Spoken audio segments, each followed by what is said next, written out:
mambo yatakayopelekea uthaminiwe na kila mtu au uheshimiwe na kila mtu. Sehemu ya kwanza. Sehemu ya pili. Kuna mambo matatu ambayo tujifunza kwenye sehemu ya kwanza juu ya mambo ambayo yatapelekea uthaminiwe na kila mtu, kwamba fikiri kabla ya kusema. Fikiri kabla ya kusema. Lakini pia jambo la pili tulisema kwamba jitahidi kutengeneza pesa, na tukasoma Mhubiri 9:16. Maandiko yanasema kwamba hekima ya masikini haikudharauliwa na wala maneno yake hayasikilizwi. Lakini jambo la tatu tulijifunza kwenye sehemu ya kwanza kwamba uwe na muonekano nadhifu. Usiwe mtu ambaye uko rafu, uwe safi, unanukia vizuri, uwe safi. Watu wanamchukulia mtu kwa jinsi anavyoonekana. Sasa sehemu ya pili tutaangalia pia mambo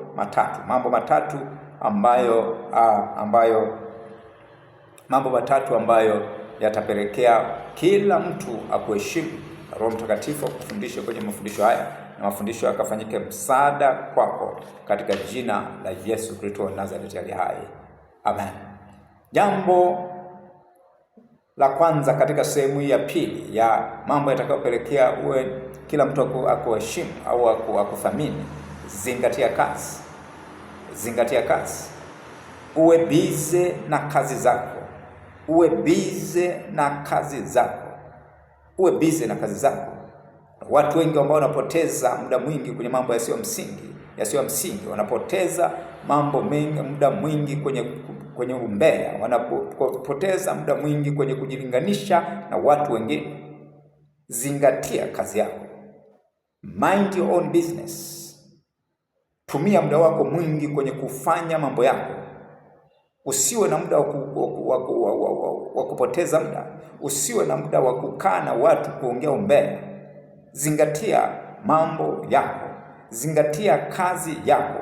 Uwe busy na kazi zako. Paulo aliwaandikia Waefeso, anasema kwamba kila mtu na afanye kazi zake mwenyewe ili apate kitu cha kumpatia mhitaji.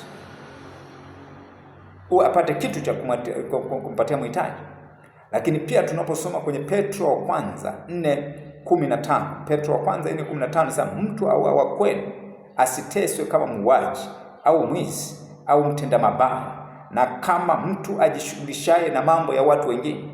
Kuna watu ambao wanajishughulisha na mambo ya watu wengine, na Kiingereza kwenye Petro wa kwanza 4:15 inasema kwamba busybodies, kwamba wenyewe wako busy na mambo ya watu wengine, wakikaa kwa naziga fulani hivi. Kama nataka kuheshimiwa na kila mtu, kama nataka kuthaminiwa na kila mtu, zingatia kazi yako. Uwe busy na kazi yako. Petro wa kwanza 4:15 anasema kwamba mtu wa kwenu asiteswe kama muuaji au mwizi au mtenda mabaya, au kama mtu ajishughulishaye na mambo ya watu wengine. Acha kushughulika na mambo ya watu wengine. Acha kuwa busybody, na kwa Kiingereza kinazungumzia busybody. Mind your own business. Paulo aliandikia kanisa la Efeso kama tulivyowaambia kwamba mtu asiyefanya kazi na hasira. Zingatia kazi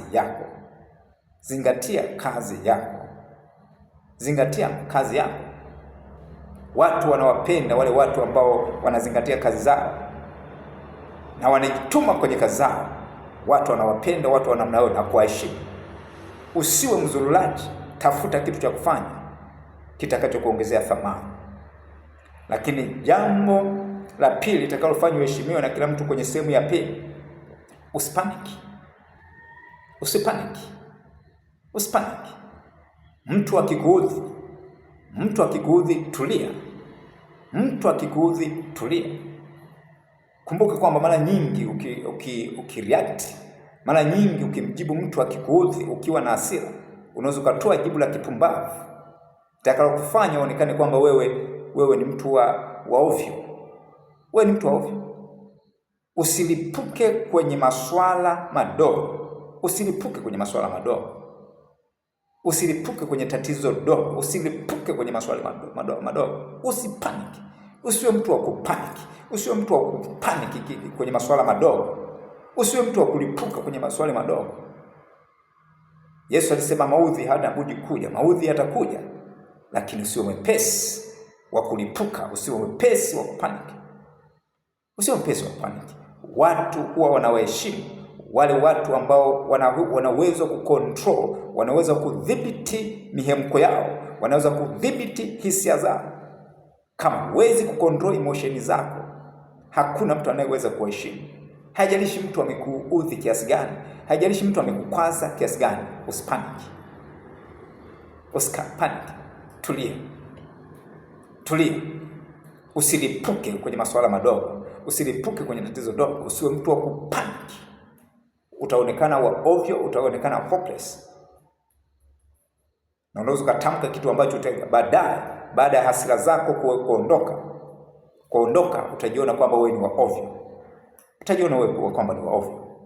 Watu waheshimu wale watu ambao wanaweza kucontrol hisia zao. Ukiwa na uwezo wa control hisia zako, watu watakuheshimu. Watu watakuheshimu. Lakini jambo la tatu ambalo litakapelekea watu wa kuheshimu, fikiri kabla ya kufanya maamuzi muhimu. Usiwe mtu wa kukurupuka. Usiwe mtu wa kukurupuka. Think before making important decision. Usiwe mtu wa haraka katika kufanya maamuzi muhimu. Na ndio watu tunashuhudia watu wengi wanalia kwenye ndoa zao kwa sababu hawakutulia. Walipofanya maamuzi ya kuoa hawakutulia. Walifanya maamuzi ya kuoa kwa haraka, matokeo yake wanalia.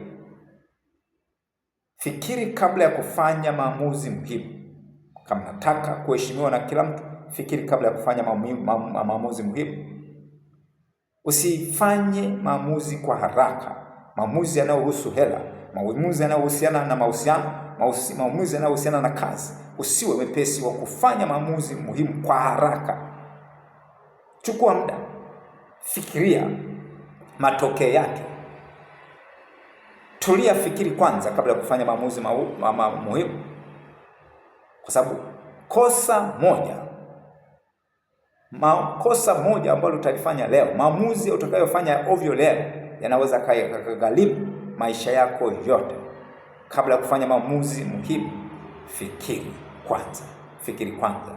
Na jambo la tatu kwenye sehemu ya pili ya mambo yatakayopelekea uheshimiwa na kila mtu, kaa mbali na mambo mabaya. Kaa mbali na mambo mabaya. Kaa mbali na tabia mbaya. Kaa mbali na tabia mbaya. Tunaposoma kwenye Waefeso 4:28, maandiko yanasema kwamba mwibaji asiibe tena, bali afadhali afanye juhudi akitenda kazi iliyo nzuri kwa mikono yake mwenyewe, apate kuwa na kitu cha kumpatia mhitaji. Kwa Paulo anawaandikia Waefeso katika Waefeso 4:28 kwamba mwibaji asiibe tena. Kaa mbali na mambo mabaya, kaa mbali na tabia mbaya. Usiacha wizi, acha uongo, na wala usishiriki kwenye mambo yoyote ile maovu kama nataka kuheshimiwa na kila mtu. Hata kama haya mambo maovu yanaonekana kwa haraka kwamba yana faida kwako. Tuko kwenye nyakati ambazo watu wenye tabia za ajabu, hasa serikalini, watu wezi wanaonekana kwamba ni wajanja. Wanaonekana kwamba hao ni wajanja. Mtu ambaye anaajiriwa leo anaiba serikalini, alafu baada ya muda mfupi amejenga nyumba, amenunua gari. Hao wanaonekana kwamba ni wajanja. Kwa hata kama hilo jambo linaonekana kwamba lina faida kwa wakati huu, watu hawatakuheshimu kwa muda mrefu. Utakosa heshima kwa muda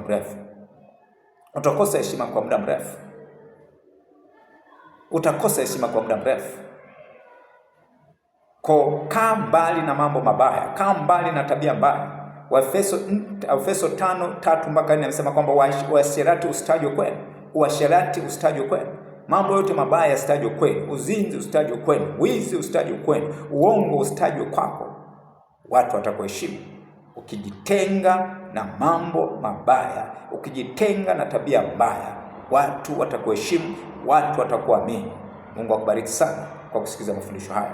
Kumbuka kuendelea kupata mafundisho yote ambayo ninaposti kwenye channel yangu ya YouTube. Usisahau kusubscribe. Ukisubscribe mafundisho yote ambayo ninaposti kwenye channel yangu ya YouTube utayapata. Lakini pia usiache kufuatilia sehemu ya mwisho, sehemu ya mwisho ya mambo yatakayo kusaidia wewe kuheshimiwa na kila mtu. Mungu akubariki katika jina la Yesu. Amen.